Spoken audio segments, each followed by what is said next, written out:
Je rentre chez moi et je me fais une promesse à moi-même. La première de ma vie et la plus forte à ce jour. Je me suis dit, dans 1 an, Camille, tu poses ta dème ou tu quittes ton job. Je savais pas comment, je savais pas pourquoi faire. Mais je me suis dit, je me laisse 1 an pour essayer de me construire une porte de sortie et sortir de ce schéma-là. C'est un élément qui m'avait marqué dans les premières années de ma carrière journalistique. Les pages patrimoine se focalisent sur le rendement, sur le gain et sur la baisse des impôts. On y parle peu de stratégie, de parcours de vie, de projets humains incarnés par des témoignages, et encore moins de ceux des femmes qui sont sous-représentées. Pourtant, à moins de faire partie des 1%, vous devriez tous vous poser cette question. Pour quelles raisons vous investissez ? Bienvenue dans le podcast Femmes d'Action, le podcast Fortunéo qui encourage les femmes à reprendre le pouvoir sur leur argent. Je suis Léa Lejeune, journaliste économique et cofondatrice de Plan Cash.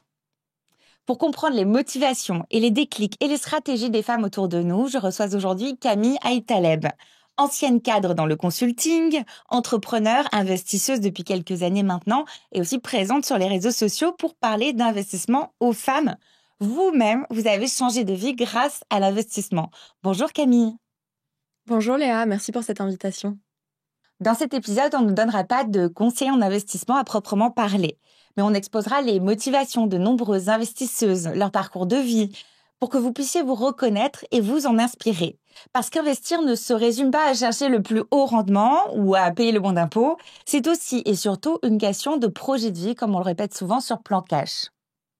Et on le rappelle, investir comporte toujours un risque de perte en capital total ou partiel. Alors Camille, pouvez-vous nous résumer votre histoire, d'où vous venez et quel a été votre premier métier ? Alors moi, je suis née dans une petite ville du centre de la France. J'ai eu le parcours scolaire de la bonne élève. J'ai eu la chance de bien fitter en fonction du cadre français de scolarité. Donc j'ai eu la possibilité de faire de belles études. J'ai eu un bac S avec mention. Je suis partie en classe prépa. Ne sachant toujours pas quoi faire après ma classe prépa, j'ai suivi la voie royale. J'ai intégré une école de commerce. On m'avait dit, plus tu fais d'études, et plus tu t'ouvres de portes, et donc plus tu auras le métier de tes rêves, donc tu seras heureuse. Donc j'ai suivi cette maxime toute mon enfance jusqu'à ma jeune vie d'adulte. Je sors d'école de commerce, je ne sais toujours pas ce que je veux faire de ma vie, j'ai 24 ans, et donc je me dis, je vais intégrer le monde du conseil aux entreprises, du consulting. Et donc, je suis restée dans ce métier pendant près de 7 ans parce que, en fait, il y avait tous les à côté qui me plaisaient. Le salaire, qui était un très bon salaire, qui me permettait de vivre la vie dont j'avais envie, les promotions chaque année, que ce soit en termes de responsabilité et aussi en termes de salaire, le prestige social que me confère quand même ce poste, la fierté de mes parents, etc. Et en fait, au bout de quelques années, au bout de 5 ans, je me suis réellement posé la question. Le matin, quand je me réveillais, j'avais vraiment de moins en moins d'entrain. Et en fait, il y a un moment où je me suis dit, à ce moment-là, j'avais, je crois, 27, 28 ans, et je me suis dit, mais en fait, Camille, tu dois encore faire ça pendant 30, 40 ans de ta vie. Enfin, c'est pas ça ta vie, quoi. T'as eu la chance d'être une bonne élève, de pouvoir t'ouvrir un maximum de portes avec les études. Pourquoi tu t'enfermes dans un job qui te plaît pas ? Donc, petit à petit, la graine a été plantée, et j'ai continué à faire germer ça. Mais malgré tout, moi, je suis pas née dans une famille où on investit, où on entreprend. Moi, j'ai grandi avec l'éducation de sois une bonne élève, épargne tous les mois, achète ta maison et ce sera déjà génial. Mais à aucun moment, je me suis dit, il peut y avoir une autre voie pour moi. Donc, j'ai continué. Avec beaucoup d'horaires, non, aussi ? Avec beaucoup d'horaires, ça ne change pas. Et en fait, tout s'est très bien passé jusqu'à cette fameuse goutte d'eau qui a fait déborder le vase. J'étais enfermée dans une salle de réunion de 7h du matin à 23h au fin fond de la Belgique.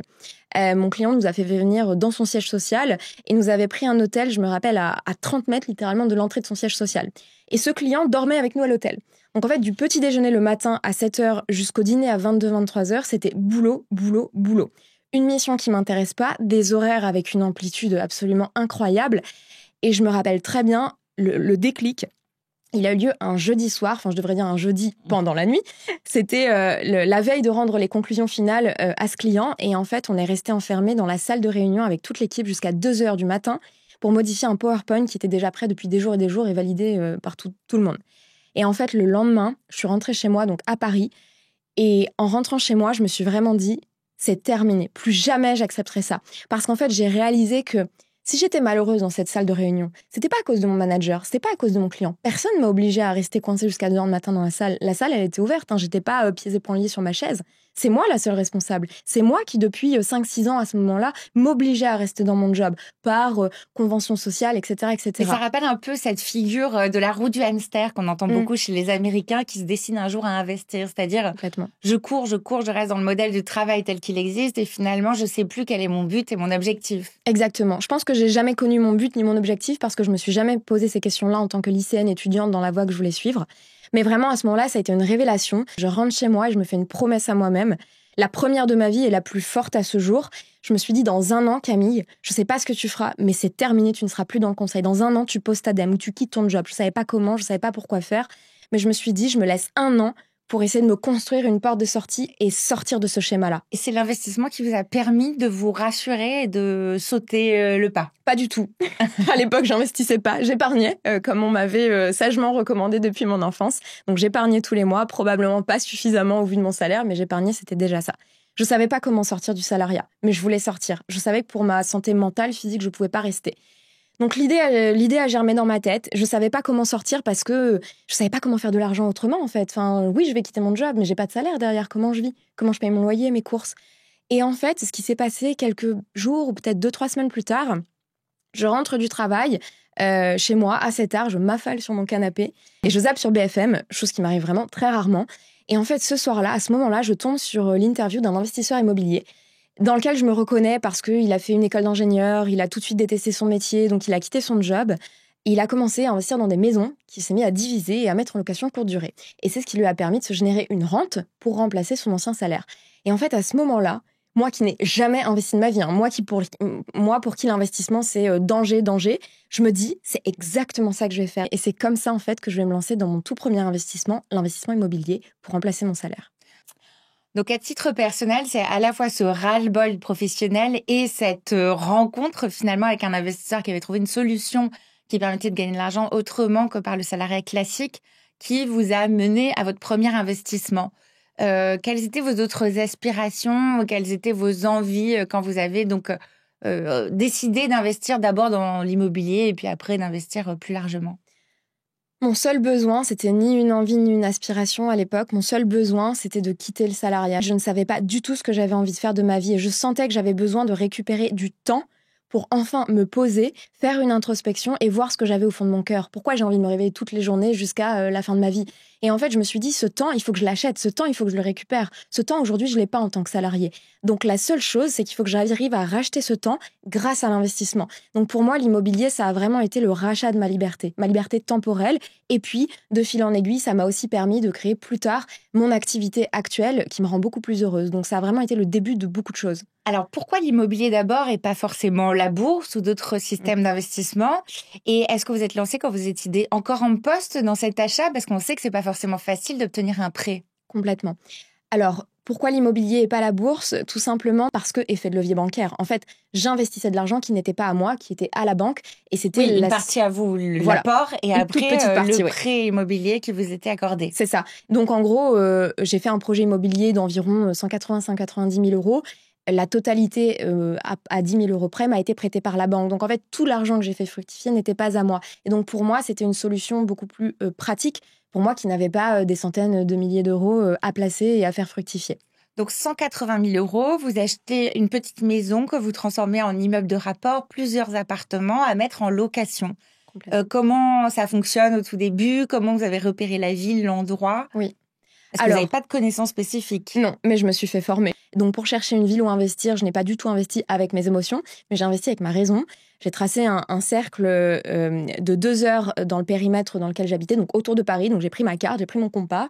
J'image un peu, mais ça s'est presque passé comme ça. J'ai tracé un cercle de 2 heures de train ou de voiture. J'ai repéré toutes les villes de plus de 30 000 habitants dans ce secteur et j'ai regardé celles qui avaient un attrait soit éducatif, soit économique, soit touristique. J'ai repéré 5-6 villes et j'ai commencé à chercher des biens dans ces villes-là. Et la ville où j'ai acheté, c'est la ville dans laquelle j'ai trouvé le plus rapidement un bien, tout simplement. Donc, il n'y a vraiment eu aucune émotion, il n'y a vraiment eu que du rationnel et vraiment une méthodologie appliquée de A à Z. Avec beaucoup de travaux aussi? Beaucoup de travaux, oui. Beaucoup de travaux pour plusieurs raisons. D'une part, parce que ça permet d'avoir un bien vraiment pas cher. La plupart du temps, beaucoup de travaux, ça fait peur à de nombreux investisseurs. Donc, peu de gens se positionnent dessus. Donc, ça permet d'avoir un meilleur axe de négociation. Et puis surtout, avec le régime que j'avais choisi à l'époque, fiscalement, c'était beaucoup plus intéressant parce que pendant mes 5 premières années d'exploitation, j'ai pas du tout payé d'impôts puisque j'ai pu déduire la plupart de mes travaux. Alors, ce que vous racontez, ça fait rêver et ça me rappelle aussi ce qu'on voit sur les réseaux sociaux, pas mal de coachs en immobilier qui vendent un peu des rendements miracles, la possibilité d'investir dans plein d'appartements, d'avoir une vie de rentier qui ne repose que sur l'immobilier. Est-ce que vous pouvez nous décrire votre réalité? Est-ce que c'est vraiment finalement le fait de s'enrichir et de devenir, j'en sais rien moi, millionnaire avec plein de biens et plein d'investissements et des rendements miracles? Alors, j'ai envie de dire oui, parce que c'est vrai, en fait, on est rentier à partir du moment où on génère quelques dizaines, même quelques euros tous les mois. Donc oui, on peut devenir rentier avec l'immobilier. Est-ce qu'on peut en vivre? Ça dépend du train de vie qu'on a. Moi, par exemple, avant de quitter mon emploi donc de consultante, j'avais mis sur un fichier Excel en tant que bonne consultante les dépenses sur lesquelles je ne pouvais pas tirer un trait. Donc je m'étais dit combien j'ai besoin pour vivre chaque mois et donc combien j'ai besoin de générer. En l'occurrence, j'avais besoin de 1 500 euros par mois. Ce premier projet immobilier d'achat d'une maison, de division en 5 appartements, de mise sur Airbnb et Booking m'a permis de générer ces 1 500 euros par mois. J'aurais pu potentiellement enchaîner avec d'autres projets si j'avais pu tenir plus longtemps dans mon CDI. Donc oui, j'aurais pu potentiellement générer... c'est-à-dire repartir sur un autre prêt, C'est ça, etc. exactement. Puisque pour négocier un prêt, il faut un CDI. Non, moi, j'avais besoin de partir très vite, en fait.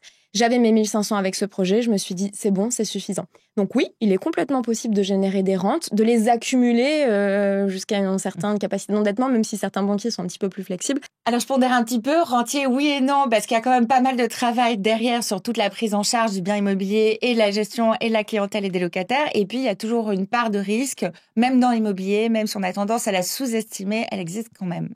Et donc, vous avez choisi de tout déléguer ou presque. Qu'est-ce que vous en pensez de ceux qui misent sur le changement de carrière d'un seul coup, de passer d'un travail de bureau à la rénovation de chantier de A à Z? Alors, si ça part d'une vraie envie personnelle de faire de la rénovation de chantier, très bien. Si on pense que c'est une bonne idée pour investir, non. Pour moi, c'est une fausse bonne idée, faire les travaux soi-même. Les travaux sont toujours mieux faits par un professionnel et plus rapidement faits. Donc, il ne faut pas seulement regarder le gain d'argent, mais aussi le gain de temps et surtout la partie fiscalité derrière. Donc, je pense que c'est un tout à prendre en compte. La plupart des gens pensent que faire les choses soi-même, c'est toujours mieux. Pas toujours. Parfois, au lieu de regarder l'argent qu'on économise, il faut aussi regarder le temps qu'on économise. Pour moi, c'est un facteur très important. Sur la bourse, vous êtes lancé plus tard, plutôt en 2020, vous avez ouvert un PEA. Pourquoi est-ce que vous avez tardé aussi longtemps à vous lancer dans cette catégorie d'investissement? Donc moi, ce qui s'est passé, c'est que jusqu'à fin 2019, je n'investis pas. J'ai un livret A, j'ai un LDDS, et voilà, j'épargne tous les mois, mais je n'investis pas. Mon tout premier investissement, ça a été l'immobilier. Et en fait, à partir du moment où j'ai commencé à investir dans l'immobilier, même si le projet n'était pas terminé, ça a déclenché quelque chose chez moi, et je me suis dit, mais si je peux générer de l'argent grâce à l'immobilier, il y a probablement plein d'autres types d'investissements qui peuvent s'ouvrir à moi. Et donc là, j'ai commencé à me former. Donc, j'ai acheté l'investissement pour les nuls. Je suis allée voir sur plein de forums.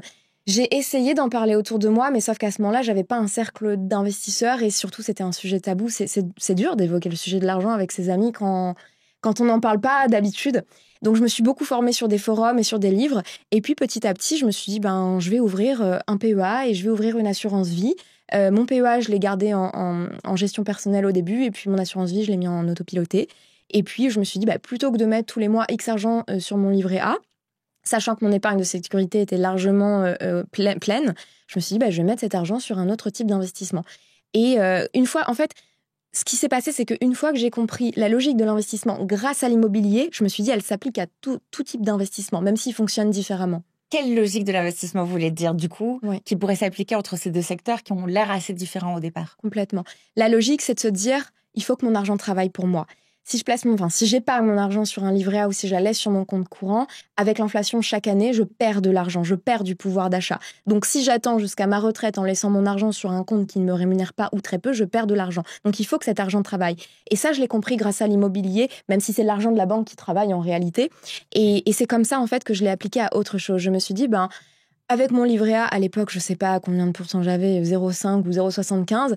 En me renseignant, j'ai compris qu'on pouvait rapidement avoir bien plus. Alors, je parle pas de 25% ou 30%, hein, je veux pas mettre des étoiles dans les yeux, mais qu'avec une assurance vie, on pouvait facilement avoir 5 à 6%. Et je me suis dit, c'est pas grand-chose de plus. Oui, il y a un risque à prendre, mais le risque va être étudié. Je vais étudier mon profil, je vais étudier le risque que je suis prête à prendre, mais ça me demande aucun effort supplémentaire en début de mois de mettre 200 € sur un livret A ou 200 € sur mon assurance vie.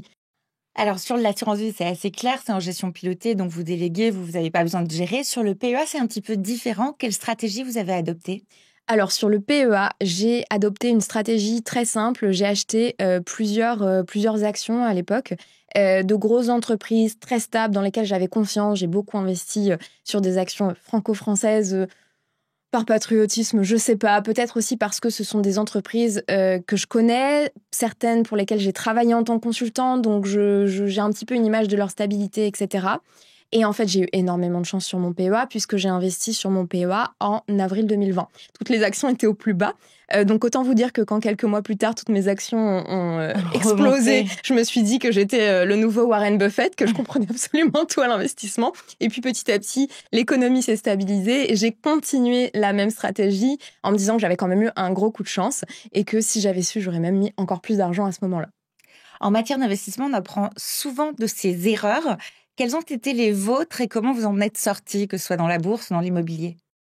Alors, ma toute première erreur, en réalité, ça a été en 2017. Je dis que j'ai commencé à investir en 2019, mais c'est faux. Mon tout premier investissement, il a eu lieu fin 2017 dans les cryptos. À ce moment-là, je vivais à Hong Kong. Ça faisait 6 mois que j'étais à Hong Kong et absolument tout le monde parlait de crypto. Moi, je débarquais de France et, sauf si je loupais quelque chose, mais personne ne parlait de crypto dans mes cercles français en 2016-2017. J'arrive à Hong Kong, tout le monde en parle et en fait, j'ai l'impression d'être à côté de la plaque, de louper quelque chose. Le fameux FOMO. Le fameux FOMO, exactement. Et donc, je me dis, mais tout le monde parle du Bitcoin, tout le monde parle de l'Ether, il faut que j'en achète. Donc, j'ouvre un compte et je vais placer toutes mes économies d'un mois. À l'époque, j'épargnais 700 € par mois quand je vivais à Hong Kong. Donc, je vais placer 700 €, moitié sur du Bitcoin, moitié sur de l'Ether. L'Ether, c'est la deuxième crypto la plus échangée dans le monde. C'est ça. Et donc, à mes yeux, la plus stable. Je me dis, ce sont les deux plus connus, je prends pas trop de risques, etc. Je sais que c'est de la crypto, hein, mais en tout cas, voilà. Je préfère investir sur ces deux cryptos-là que sur des cryptos un petit peu plus opaques où je comprends pas très bien le projet. Donc, j'investis fin 2017, toute première bulle des cryptos, et quelques semaines plus tard, en fait, la bulle explose et les cryptos descendent.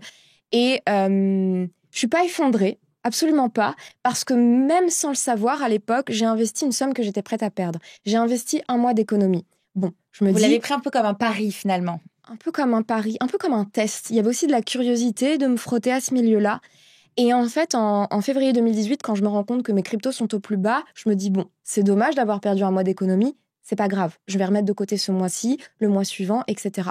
Et en fait, j'ai oublié ces cryptos et je suis retournée sur mon compte en 2020, au moment où je me suis vraiment lancée dans l'investissement. Et au final, même si ça a été une perte en quelques semaines au début, aujourd'hui, le cours a bien repris.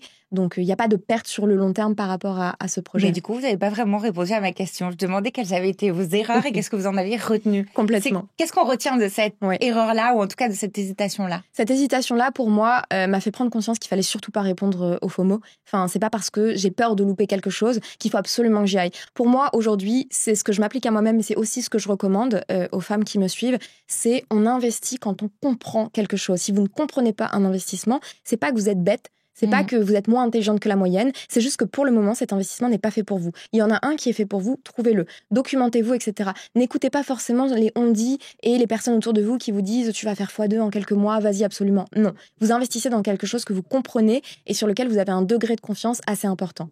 Et du coup, en bourse, vous parliez d'une hausse spectaculaire après le Covid. Quelles leçons vous pouvez donner? Quelles leçons vous avez tirées là-dessus? Puis on rappelle toujours qu'investir comporte des risques de perte en capital et que même si on a eu une performance spécifiquement bonne sur une période courte, c'est pas toujours le cas. Complètement. Moi, ce que je retiens plus par rapport à la bourse, c'est que au début, j'ai commencé à investir dans des entreprises que je connaissais un minimum, qui me semblaient fiables, en tout cas en qui moi j'avais confiance.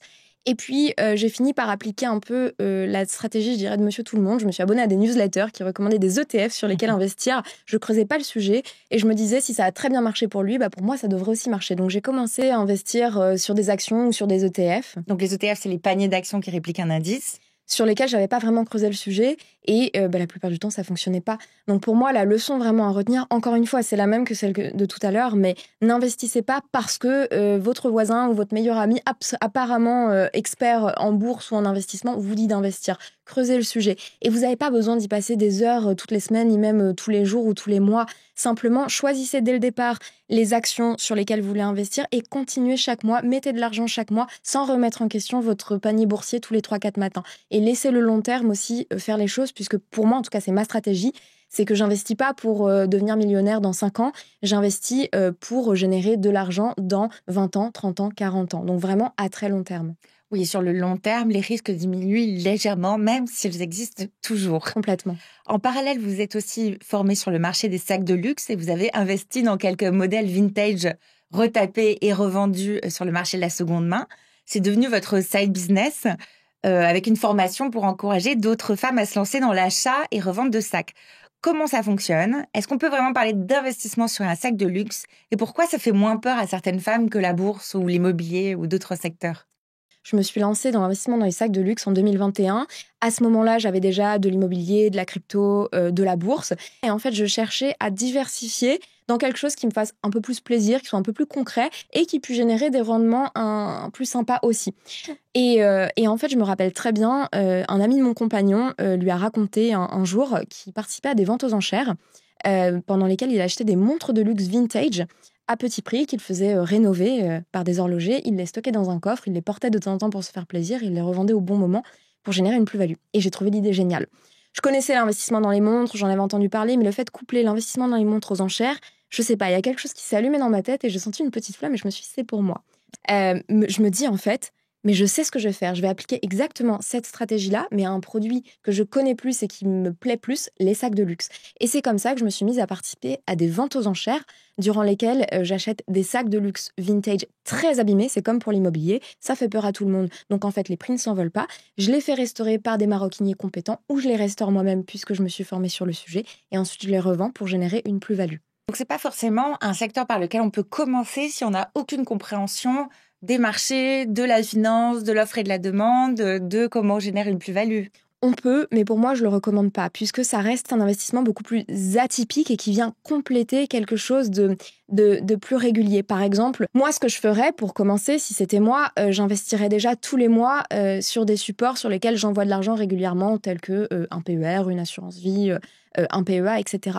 Et ensuite, une fois que j'aurai ces connaissances du marché et une fois que j'aurai ce socle d'investissement qui est là, je me permettrai d'aller sur des investissements un petit peu plus différents, avec plus de rendement, mais aussi plus de risques, puisque quand on se lance sans rien connaître dans l'investissement dans l'art, dans les montres ou dans les sacs, on peut choisir le mauvais modèle, on peut acheter de la contrefaçon, on peut acheter quelque chose qui ne se revend pas. Donc il y a une part de risque, je trouve, qui est peut-être plus importante que sur des investissements plus classiques tels que l'immobilier ou la bourse. Camille Aïtaleb, j'aimerais vous exposer plusieurs témoignages de femmes qui ont eu le déclic de l'investissement suite à des raisons de changement de vie ou des événements. On commence par Delphine Pinon, qui a créé le podcast Richissime et que j'ai eu le plaisir d'interviewer à ce sujet. Moi, il y a 5 ans, je ne sais pas ce que c'est qu'un rendement, je ne sais pas le calculer, je ne fais pas la différence entre un rendement et une rentabilité. Donc, j'avais l'impression quand même de partir de très, très, très bas quand j'ai commencé à investir. Je ne connaissais pas les sigles des produits de placement, je ne connaissais pas les mécanismes, comment les produits étaient faits, je ne savais pas comment on mesure le risque en investissement. Tout ça était totalement inconnu pour moi. Et comme tout ce qui est inconnu et qui est un peu jargonneux, me faisait un peu peur quand même. Je suis partie d'un niveau tout à fait moyen d'éducation financière. Et ce que j'ai beaucoup dit pendant un temps, c'est que c'est pas une question d'intelligence. On peut être très intelligent, on peut même avoir fait des études brillantes, et pour autant être nul, je vais le dire ça comme ça, être nul en matière d'éducation financière ou d'éducation à l'investissement. Et c'était mon cas, comme somme toute la plupart des Français. Est-ce que vous connaissiez Delphine Pinon de Richissime, mais est-ce que vous, son parcours et son podcast ont pu vous inspirer, ou est-ce que vous voyez pourquoi ça parle à certaines femmes? Complètement. Je connais très bien le podcast Richissime de Delphine Pinon, sur lequel je suis passée à mes tout débuts. Et en fait, ça a été, je pense, c'est même pas je pense, j'en suis sûre, le tout premier podcast sur l'argent, sur l'investissement que j'ai commencé à écouter fin 2019, quand j'ai eu la volonté de commencer à investir dans l'immobilier.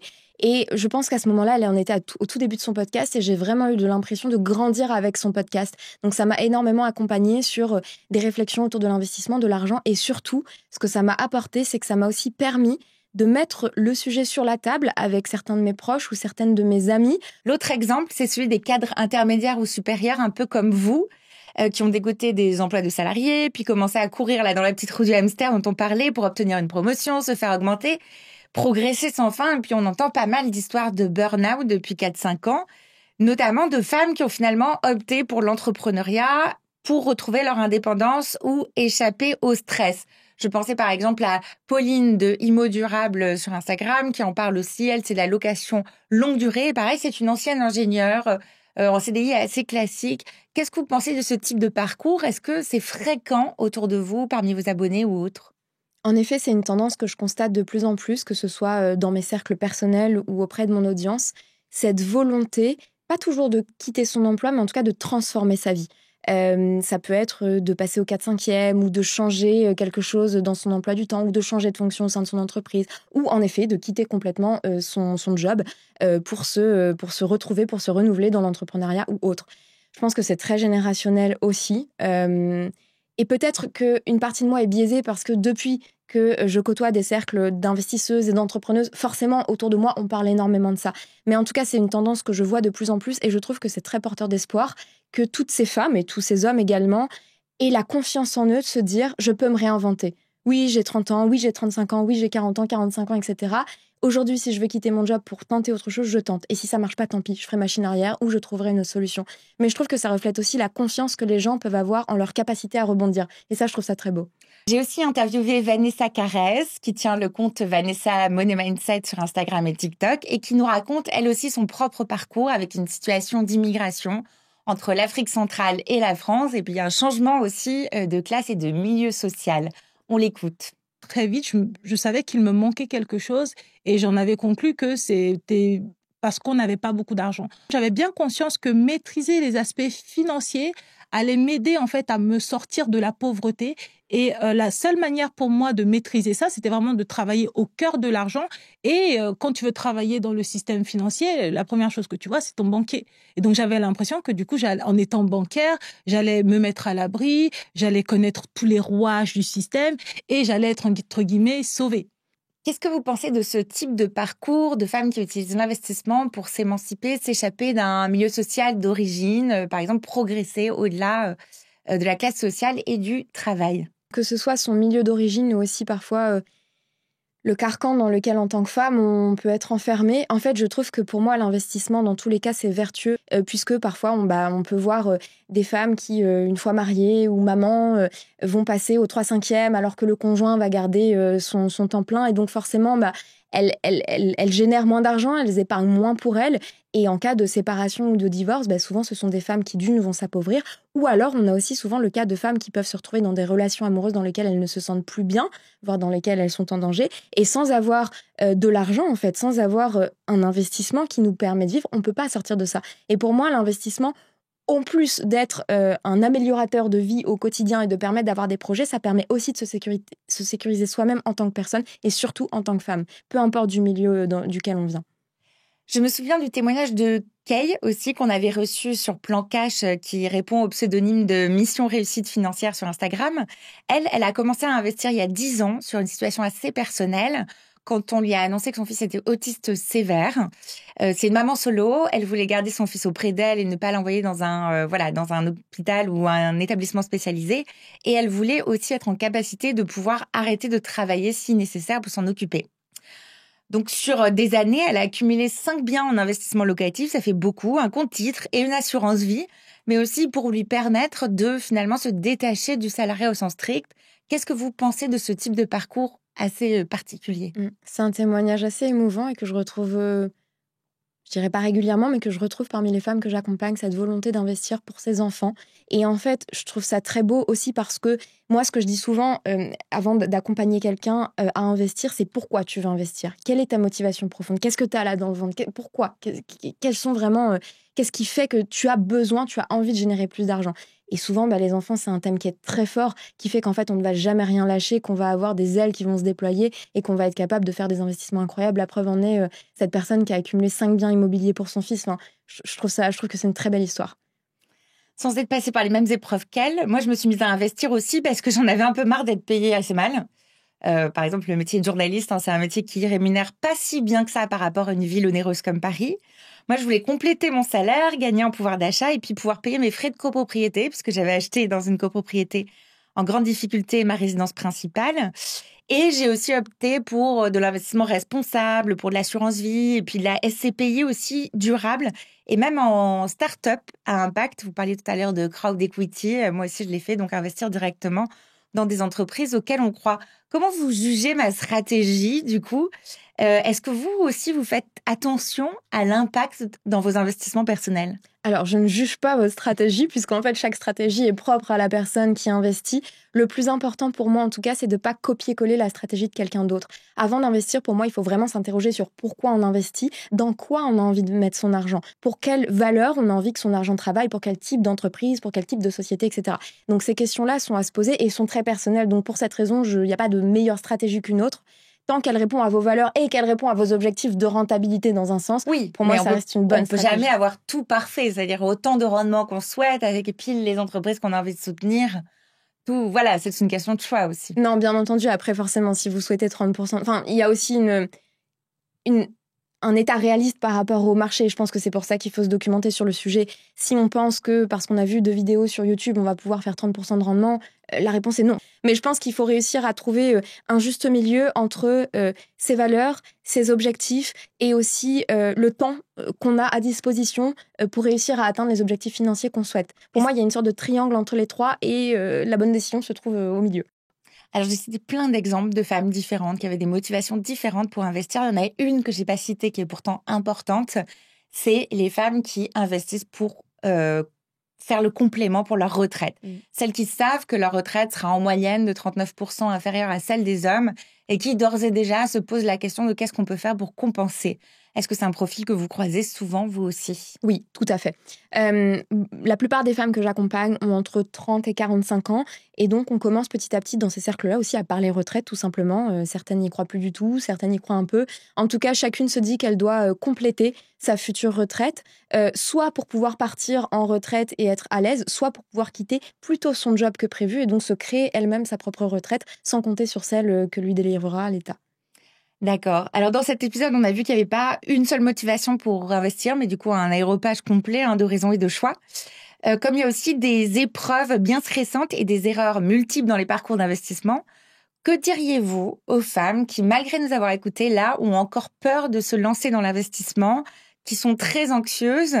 Comment vous avez fait, vous, pour échapper à cette peur ou cette anxiété ou la peur de perdre ce que vous aviez mis de côté ?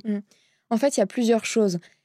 Pour moi, j'ai jamais réellement investi avec mes émotions, je l'ai toujours fait avec ma raison. Et peut-être que c'est mon côté très scolaire, mais avant d'investir, il faut avoir toutes les cartes en main. Donc, il faut se former. Alors, quand je dis se former, c'est pas forcément prendre une formation payante, mais ça peut être se documenter, lire des livres, écouter des podcasts, regarder des vidéos, parler autour de soi si on a la chance d'avoir des gens qui investissent, mais se former un maximum pour savoir dans quoi on investit. Et je trouve que déjà, ça ajoute une touche de raison qui rassure.